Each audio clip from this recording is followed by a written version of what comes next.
Patrick, and this is Brian.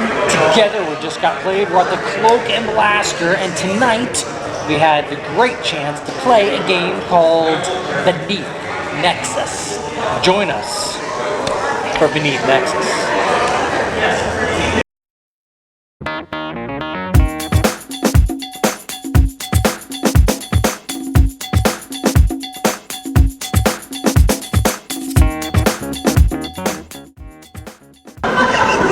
Brian, tell us about Beneath Nexus.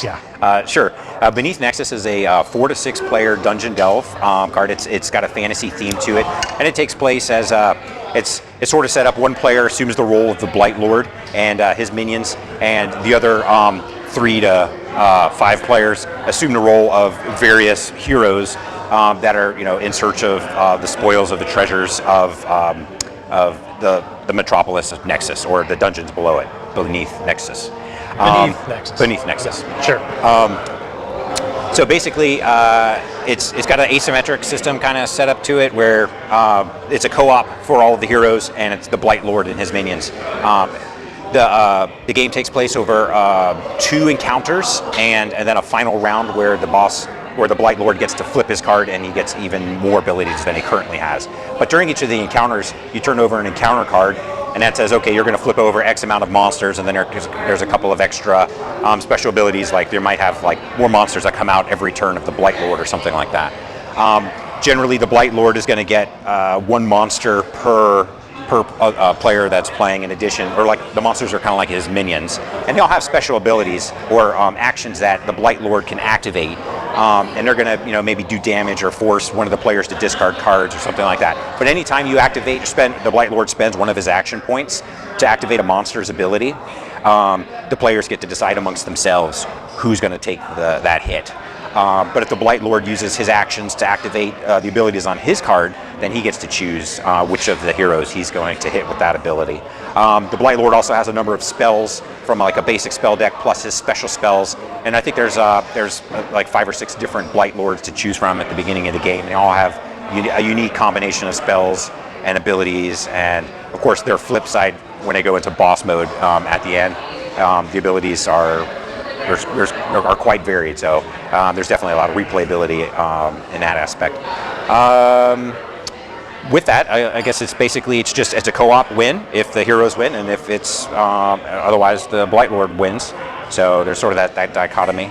Other than that, Patrick, what would you say is your favorite thing about Beneath Nexus? I feel like it's great on story, and that's really important to me most of the time when it comes to gaming. It's got this rich, lavish story, and each one of the characters has its own independent little story. Each one of the villains has its own little independent story, and it helps to build this world Beneath Nexus. I really like that. I think they've got a smash success here. I bet that someone has done some really critical writing, and that's the part I like, is that the successful part is the critical writing and the creativity behind Beneath Nexus. And if there's something that you really liked about it. My favorite thing about Beneath Nexus is the art and the graphic art on it. Just seeing the cards and the graphic art, I don't know if you can see that. It's just very appealing to the eye. And I just wanted to jump in and look at the cards and just kind of marvel at them and just play right away. You set it out, set the cards out on the table. I'm like, ooh, what's this? Like that card you have, the 4 friends. Mm-hmm. The artwork looks good. 4 fiends. Or 4 fiends. Yes. It's not they're not friends. They're fiends. Yeah. But the artwork is a little ominous looking, and it just has that story already built into, just almost even in the title. Yeah. They work really well together, the things we like. Yeah, it's like that high realistic fantasy type artwork, and then combined with really great graphic design, layout, the borders and everything. It's just a very, very nice looking card game. And if there's one thing you didn't like about it?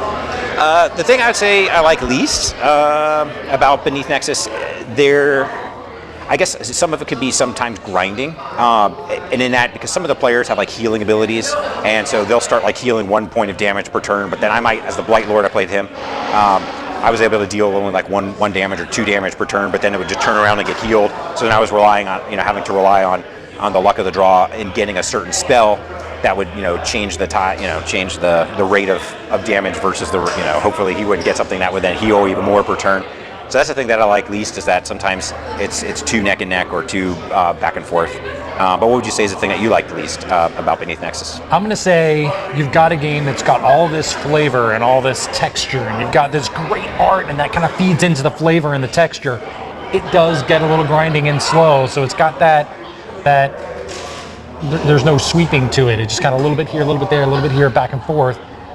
The most important, that doesn't bother me as much as this. The most important thing is this is a game where it's got cards, and each one of these cards kind of bends or breaks a rule. Everyone knows about games like that, starting with Magic the Gathering. For these games, you gotta tweak the rules. You gotta make sure you got an ironclad rule system to make sure that there aren't any discretions and any weird things going on. That's the most important part with a game like this. Tweak those rules, and these rules are not finely tuned. Okay.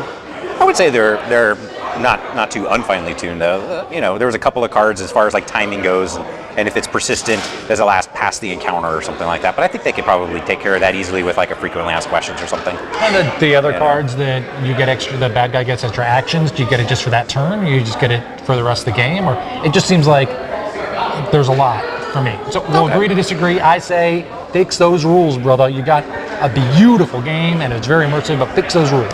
Okay. So again, Beneath Nexus is coming to Kickstarter very, very soon.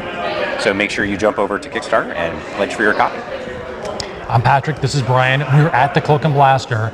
Actually, we're Beneath Nexus. Thank you. Beneath the Cloak and Blaster. Drinking under the table. I can't drink me under the table. No, I can't. You can try. No. Let's try. No, too much liver damage. My liver. What kind of production is this?